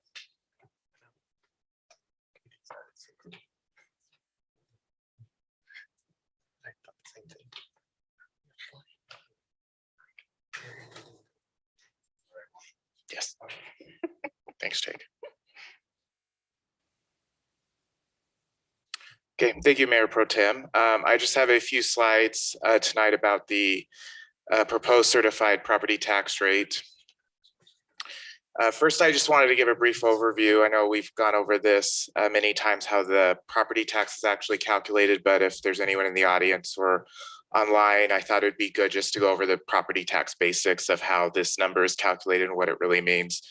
So how this number, the certified tax rate, which is levied on personal and real property within the boundaries of Midvale City, is calculated is the county auditor takes the previous year's tax revenue we received, adds any new growth, so any new buildings, homes that are built within Midvale, and they divide that by the assessed property tax value. So with that, if the assessed value of a house goes up, which we are experiencing right now with the way the housing market is, the tax rate goes down. The next slide, you will see our tax rate has actually gone down. When the assessed value goes down, the tax rate goes up. So it provides a consistent amount of revenue for the city each year. So to give you an example, how the assessed property tax value works, it's the total assessed value. So what the county assessor values the property at less any allowable exemptions. So there is for example, a 45% residential exemption that applies to the primary owner of a residence. If an entity wishes additional revenue, such if the city wanted additional property tax revenues than what the certified tax rate calculates, they go through a process called truth in taxation, which as staff were not recommending this year. What I did also was, this is last year's tax rates for all of the entities within Midvale. I did want to just show, many of you have probably heard complaints from constituents that property taxes are too high. To give you an example, this home valued at $298,000 paid average of $2,216. The amount Midvale City actually receives is $171 of that, or 8%. The majority, 54%, goes to the Canyon School District. This doesn't have the updated numbers for 2021, but I wouldn't expect any huge differences. But I think it illustrates the small amount that is actually paid by homeowners and businesses in Midvale towards Midvale City Services. So this next slide shows the actual rate details. So in 2021 and 2022 reference fiscal years, not calendar years. Last year, the rate was 0.00104, which yielded us budgeted revenue of $2,621,894.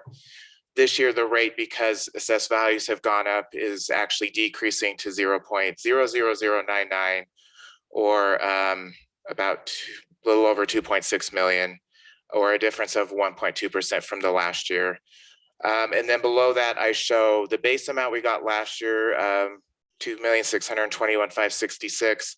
The new growth assessed of about 30,000 some change to show the total budget of $2,652,109. So with that, is there any questions about certified tax rate or how it's calculated, or any other questions? The only question I want for the public to know is that we have a lot of growth going out west of here, and that we don't capture only a portion of because of the RDAs. That's correct. Just so they understand that. That's correct.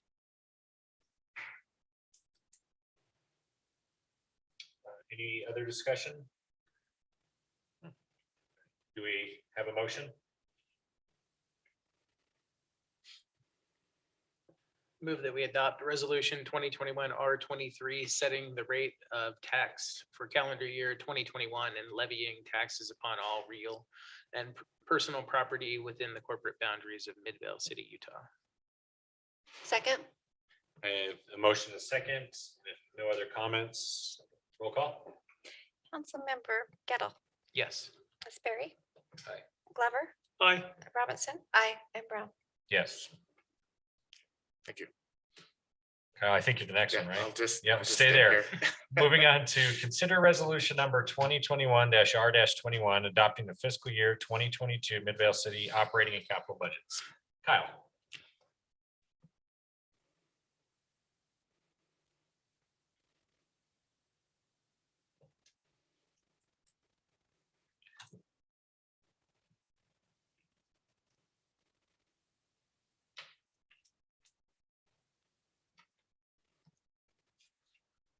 Great, thank you, Mayor Pro Tem.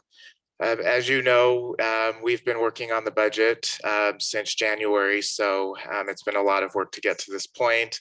I just want to first say thank you for the council for all of the input and direction you've given us as staff, and then also the city managers, the budget officer, and creation of this budget.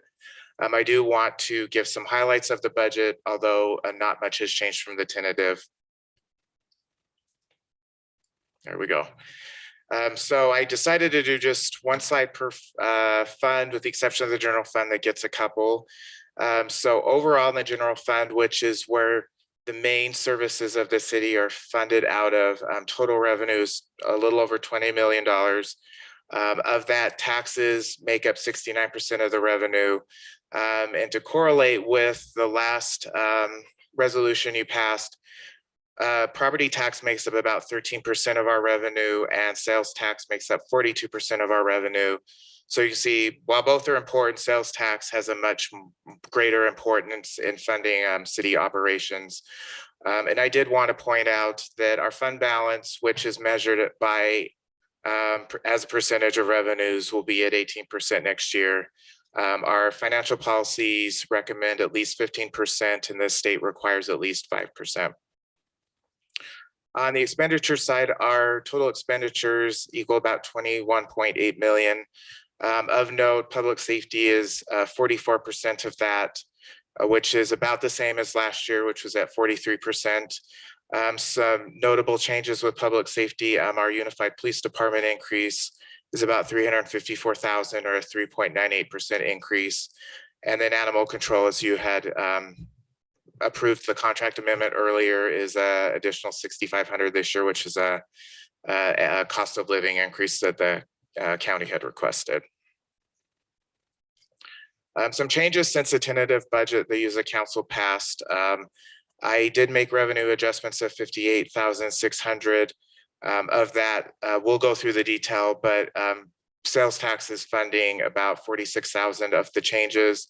We did receive a grant for harvest days of 7,500. And then there was a calculation error I had made on the administrative fee for sanitation of about 5,300. The next slide actually shows what that is funding. So number one is I went through and recalculated all of the salaries for next year. And with the changes that had occurred since I had done the initial calculation in January, that's about a $49,000 change or a decrease. I added funding for that harvest days grant that you saw on the last slide. There was a contract change with one of our vendors we use for legislative consulting, capstone strategies of about $12,000. One thing I had missed when I was going through the budget request is the public works director had asked for an additional 500 for miscellaneous supplies, mainly due for training supplies he wanted. One thing we had discussed while we discussed capital projects is you as a council had requested more traffic calming funding. So I did add 40,000 to the budget for that. And then one thing we had discovered is that our website contract had not been renewed. Well, it was an automatic renewal every year. Discussing with legal and then also our communications director, we felt it was time based off of the contract to bid that out. That will require a website change if we end up going with a different vendor. So I did put in funds for that website change if we do end up going with a different vendor. Sorry, this is so small, but I did want to point out some significant initiatives that this budget will fund. Many of these we've already discussed. On capital projects, it does include about 673,000 for pavement management and 100,000 for sidewalk, curb and gutter replacement. The traffic calming, 40,000 I had mentioned earlier. And we had recommended funding a signage request that the public works director had earlier of another 20,000. One of the goals as staff was to do more long-term planning. So this does include 160,000 of impact fees and master plan studies for both transportation and parks, 50,000 for facility maintenance, Main Street utility upgrades of 50,000, additional 50,000 in our savings account for a future community swimming pool, 100,000 towards IT software projects identified in the needs assessment. And as I had mentioned, I will be coming back to the council to discuss the strategy on that assessment that we had done. And then money to put into our Main Street Park improvements of about 180,000. We also did receive a significant amount of grants and other money this year, about 807,000.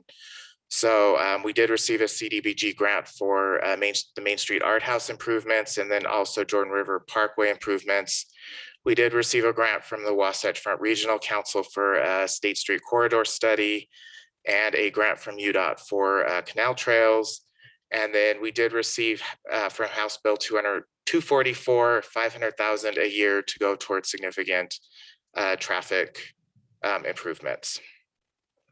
Some other things outside of capital projects this budget proposes to fund is 130,000 for our nonprofit partner grants, such as the Boys and Girls Club, the Midvale Arts Council, and other things. It does also fund harvest days for next August, restores the fleet replacement contribution, and then does recommend a personnel merit COLA and selective market adjustments. In the water fund, I did change things from the tentative budget where you saw graphs. I did do it as a table this time. I did want to make some comments on the water fund. We did prepare this budget assuming that no rate increase was approved, that no rate increase would be approved by the council, since we are still, as staff, having those discussions with you as a council on possible rate increases. This budget as presented would deplete all of the fund balance in the water fund. But some things it does fund is year 3 of our meter changeout program that you approved 3 years ago. And then also adds an additional $40,000 to address meters that are failing outside of that program. It also funds a water impact fee study of 20,000 and does have a placeholder for future capital projects of 500,000. One significant request that the Public Works Director had that wasn't funded was a vac truck, which was 510,000, and based off of the fund balance in the fund, it wasn't recommended by the budget officer for approval. In sewer, it's the same assumption as the water fund, where the budget was prepared assuming no rate increase was passed, as we're still having those discussions as staff reviews the council. Under this assumption, 70% of the fund balance we have left would be used. Some of the major initiatives that this budget would fund is a master plan update and impact fee study for the sewer fund for 60,000. It also begins an infrastructure maintenance savings account of 50,000 and does fund the trunk line project and emergency pipe repair the South Valley Water is going to do next year. In the stormwater fund, in the current year, fiscal year 2021 budget, you as a council had approved a master plan and rate study. So the plan is we would start that in fiscal year 2022, since we are currently working on the water and sewer rate study. Staff doesn't recommend any rate increases for the stormwater fund. It does also fund a stormwater impact fee study, and then a UPDES, which is Utah Pollutant Discharge Elimination System program of 35,000, and does have 36,000 as a placeholder for future capital projects. In street lighting fund, same story. So we're not, as staff, recommending a rate increase. We did see some minor increases in operating costs, such as postage, and then also bank charges that previously the general fund was paying. The street fund will pay its portion as an enterprise fund. There was a request for an increase in equipment, supplies, and maintenance of 1,500, and then an estimated increase in electricity of about 1,100. Sanitation, we're also, as staff, not recommending a rate increase. There was some small increases in postage and bank charges that general fund was paying. We are able to absorb the increase in tipping fees of $1 per ton and the increase in waste disposal fees that ACE Disposal, our contractors, charging of 1.5%. And then in fleet fund, as I had mentioned previously, this budget proposes reinstituting the fleet capital replacement charge. In addition, I like to mention that the Public Works Department took a more targeted approach to fleet vehicle replacement in those salvage values. And some minor changes was an increase to the parts budget, and then also a request for a tool allowance for the city mechanic. Overall, this budget would replace 13 vehicles, 2 in parks, 1 in facilities, 4 streets, and 6 water vehicles. And in the IT fund, some of the major initiatives would be replacing 2 servers that are at end of life, replacing the nimble or short-term storage, and then a transfer to put some money into a savings account for future technology projects, as identifying the technology needs analysis. With that short overview, do you as the council have any questions for me?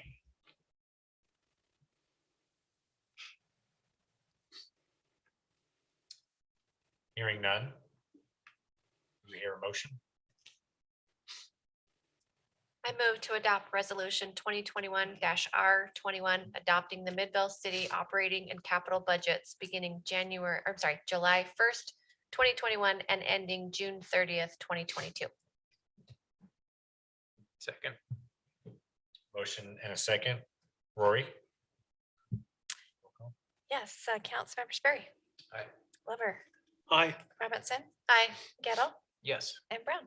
Yes. Motion passes 5-0. Kyle? Last item. Yep, to consider resolution number 2021-R-24, adopting the employee job classification plan, salary plan, elected official salaries, and benefit package for fiscal year 2022. And while IT's getting that loaded, I did want to thank all of the department heads for their work on the budget. It's a lot of work on their end. I end up compiling the numbers, and the city manager has the hard task of deciding what to approve and not to approve. But the department heads have been exceptional to work with this year, as always.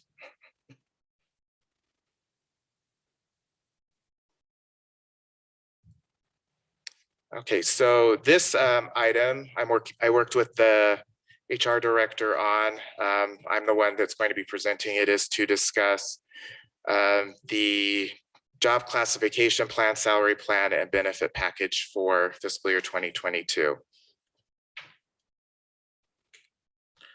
So I did want to go over some of the compensation changes that are being proposed. One, I did want to go over what the process is. So our HR director does a salary survey that is reviewed by the compensation committee, which is made up of the city manager, the assistant city manager, admin services director, public works director, and HR director, city recorder. The recommendation that was made in the survey was to increase all of the pay scales 2%. And what that means is we actually moved the ranges 2%. It's not an automatic 2% increase to every employee. As part of that salary survey, it did identify 2 positions that were greater than 4% below market. That was the IT director and then the finance clerks and administrative services.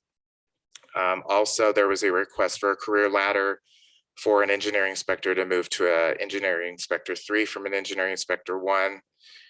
On the compensation side, the recommendation was a 4% mid-year merit and COLA increase. And then for the city council, per Midvale City Code 2.12.040, a 3.9% COLA, which is based off of CPI.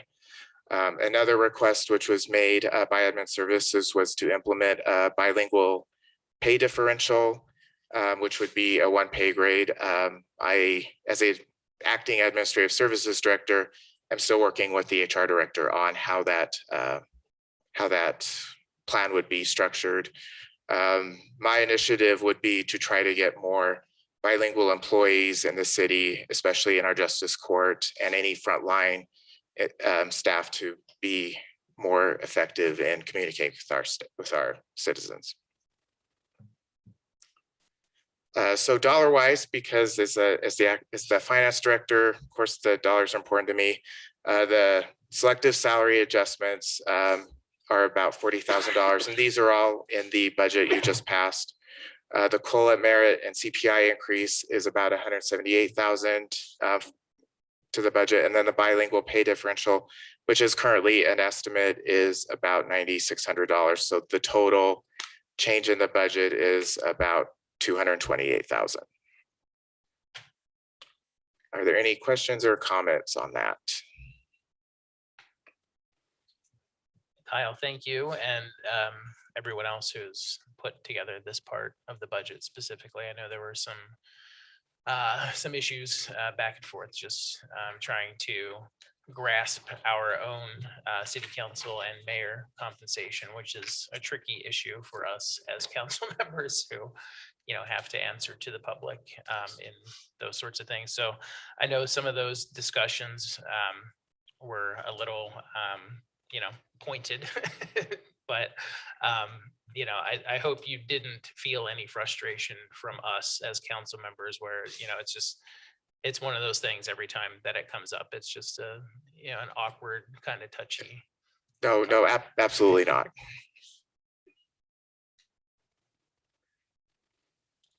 Hearing no other questions or comments, do we have a motion? I move that we adopt resolution 2021 R24, a resolution adopting the Midvale City Employee Job Classification Plan, Salary Plan, elected officials' salaries, and benefit package for fiscal year 2022. Second. It's a motion and a second. Any further discussion? Hearing none. Rory? Councilmember Glover, Aye. Robinson, Aye. Gettle, Yes. Sperry, Aye. and Brown. Yes. Motion passes 5-0. Now, before Glover does his normal motion to adjourn, we should tell the mayor we finished before 8. Let's not tell him we started at 6. So, we set that sort of tone that, a city council meeting can be done by 8 o'clock. Do I have a motion? Motion to adjourn before 8 o'clock. Perfect. Do we have to wait a minute? Okay. We do. All right. few-minute break while the technology switches over to the RDA.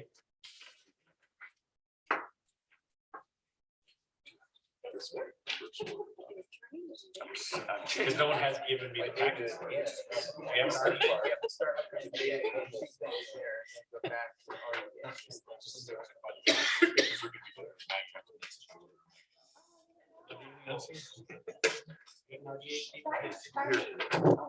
Yeah. No, it was just something.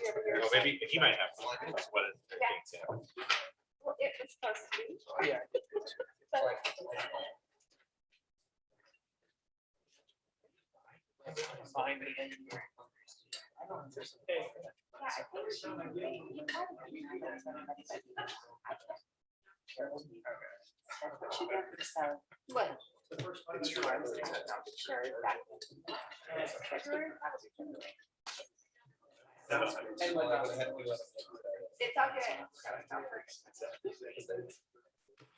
Mayor Pro Tem Brown, we're ready. Mayor Pro Tem. Yeah, ready. We are ready. I was paying attention and not doing anything else.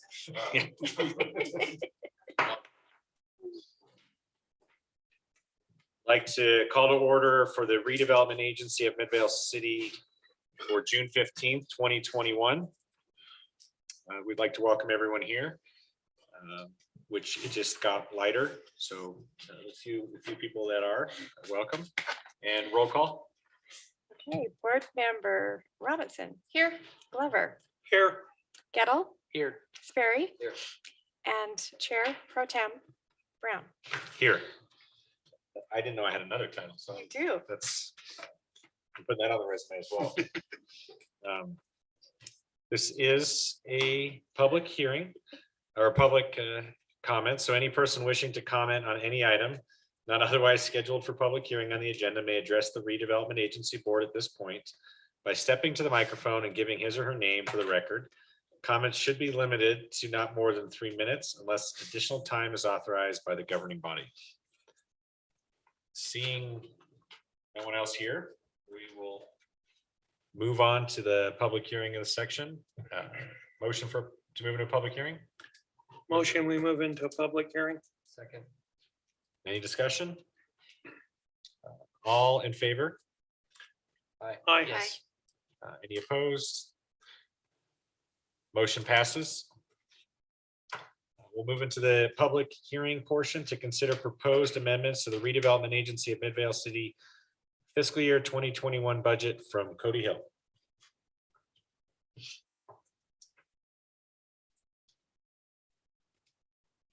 Thank you so much, Mayor Pro Tempore. Appreciate it. Don't know why anyone would leave. This is the best part. So there is 3 items. I just made one PowerPoint for all 3 items that involve me. First is the amendments to the fiscal 2021 budget. I've presented those before. We had discussion on them. No significant changes have been made to those.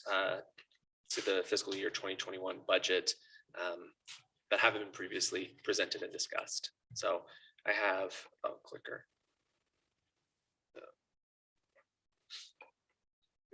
Great. So that is the overview. I believe you've seen that previously. If there's any questions, happy to field those at this time. Any questions from the council? Thank you. This is a public hearing, so it is now open for public comment. Seeing none. Move we close the public hearing. Second. There's a motion and a second. All in favor? Aye. Aye. Yes. Any opposed? Motion passes. Motion for this action. Do you have a proposed language? Yeah. It's in the packet. Next time I'll put it in. I think it's part of the action item. Maybe not. Maybe no one wants to do this.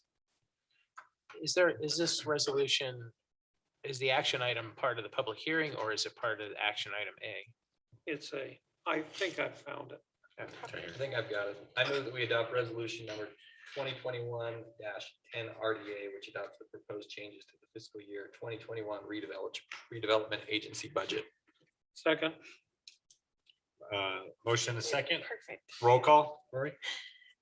Board Member Gettle, Yes. Glover, Yes. Sperry. Aye. Robinson Yes. and Brown. Yes. Motion passes 4 yeses and 1 yay. That was the closest one we've got. I blew it. You Yes. ruined it. I'll change mine to a yes. I was getting my hopes up towards the end there. Thanks. Now we'll move on to the consent agenda to consider approval of the June 1st, 2021 minutes. I move they approve the consent agenda. Second. There's a motion, a second. Roll call? Yes. Board Member Gettle, Yes. Glover, Yes. Sperry, Yes. Robinson, Yes. Brown. Yes. Motion passes 5-0. The yeses have it. That was a lot of yeses. He's trying to get ahead of them.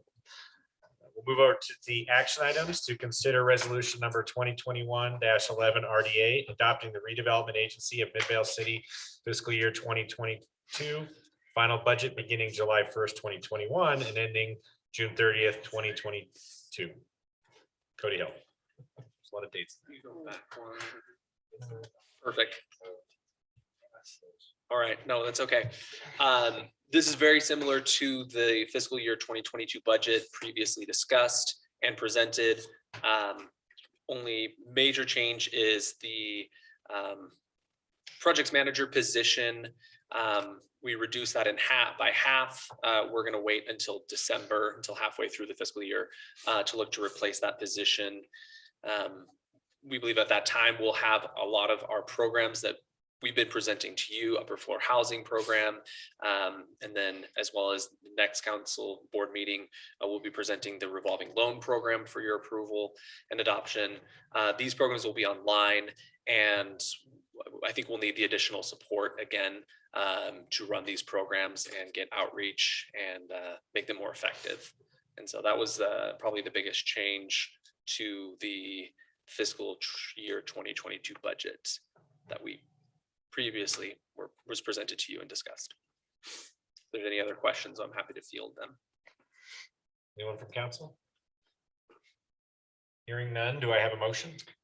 I move that we adopt resolution number 2021-11 RDA, adopting the 2022 fiscal year redevelopment agency budget beginning July 1, 2021 and ending June 30th, 2022. Second. Here are a motion and a second. Roll call? Board Member Glover, Aye. Sperry, Aye. Robinson, Aye. Gettle, Yes. and Brown. Aye. Well done. Now we'll move on to consider resolution number 2021, motion passes. Consider resolution number 2021-12 RDA, entering into an interlocal cooperation agreement with Jordan Valley Water Conservancy District for the Main Street CDA. All right, thank you. You- This yeah. is the penultimate interlocal agreement for Main Street. This is with the other water district. We've already adopted the one with Central Utah, and it's just has a mind of its own. This is going to be the same terms as with all the other taxing entities. So we have 60% participation for 20 years with a base taxable value year of 2019. And we have to trigger by 2024 for collecting. The only anomaly with this agreement is that us receiving the tax increment is contingent upon the city adopting water efficiency standards that are approved by Jordan Valley Water Conservancy District. The agreement does not obligate the city to adopt any standards. It just makes the agency's receipt of those tax increment revenues hinge contingent on the city adopting standards. Basically, I think we discussed it before, but basically it'll take a couple of years to probably develop these standards, get it to where we need it to be, and then we adopt it. And that's a long time to put an agreement on hold. So we just put it in the agreement that it's contingent upon adopting those standards. Any questions about that agreement? So you said this is the penultimate. Is it the county, the last one? County's the last one. They are about 14% of our budget, so we're almost there, 86% funded. Any other questions, discussion? Do I hear a motion on item B? I move that we adopt resolution number 2021-12 RDA, which enters the agency into the interlocal cooperation agreement with Jordan Valley Water Conservancy District for the participation of property tax increment to support the Main Street Community Development Area. Second. The motion a second. Rory, roll call. Board Member Sperry. Aye. Robinson. Aye. Gettle, Yes. Glover, Aye. and Brown. Yes, motion passes. Motion to adjourn. Motion to adjourn. You guys need a minute to switch over. We'll switch over and go into the Municipal Building Authority meeting here in a minute.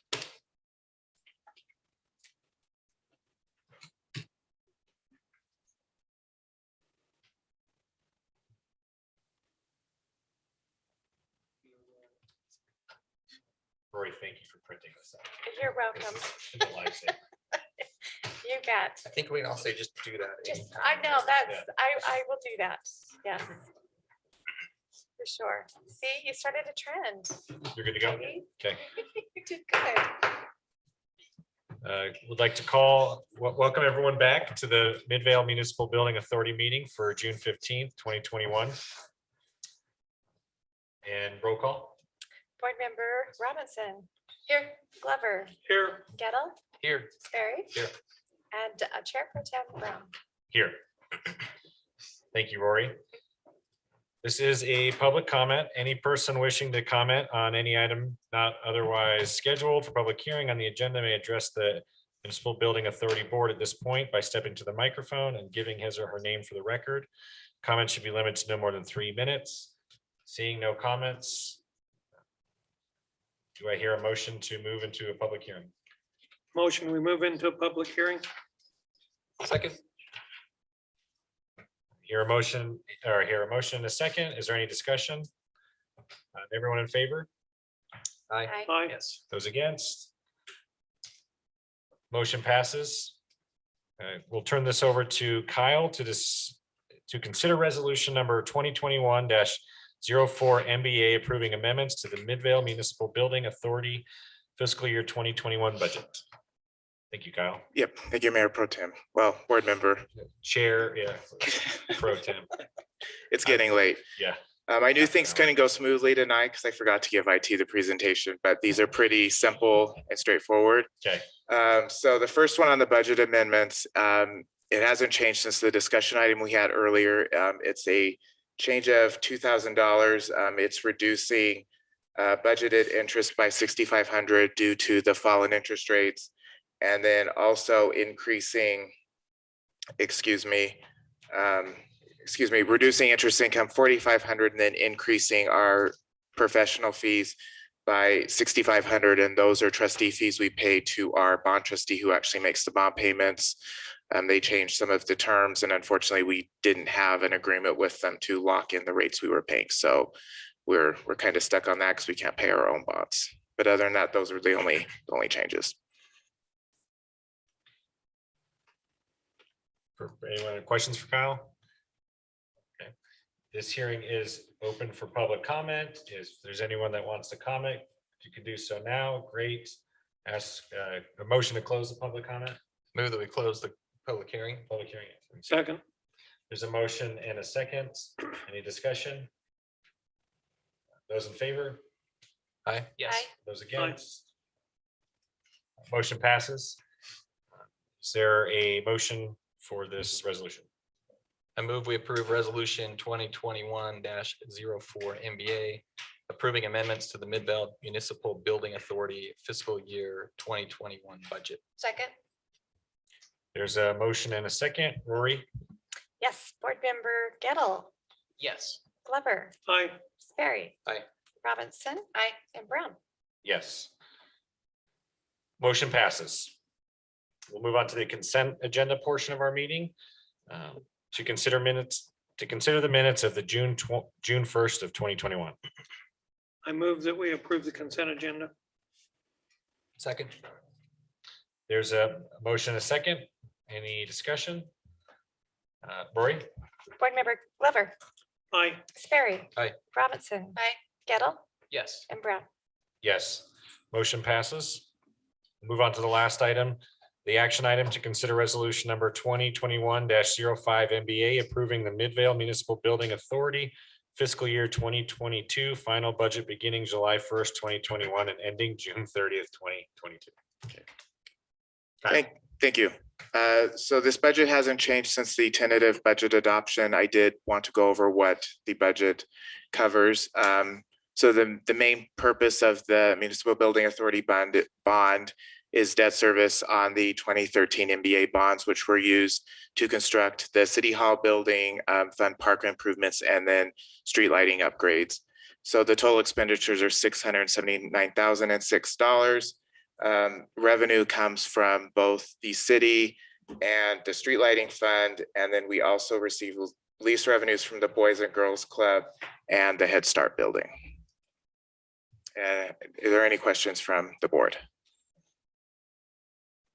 Hearing none, do we have a motion? I move that we adopt resolution 2021-05 MBA adopting the fiscal year 2022 budget for the Midvale City Municipal Building Authority for the fiscal year ending June 30th, 2022. Second. Motion and a second. Any discussion? Perfect. Cory? Board Member Sperry. Aye. Robinson. Aye. Gettle, Yes. Glover Aye. and Brown. Yes. Motion to adjourn. Perfect.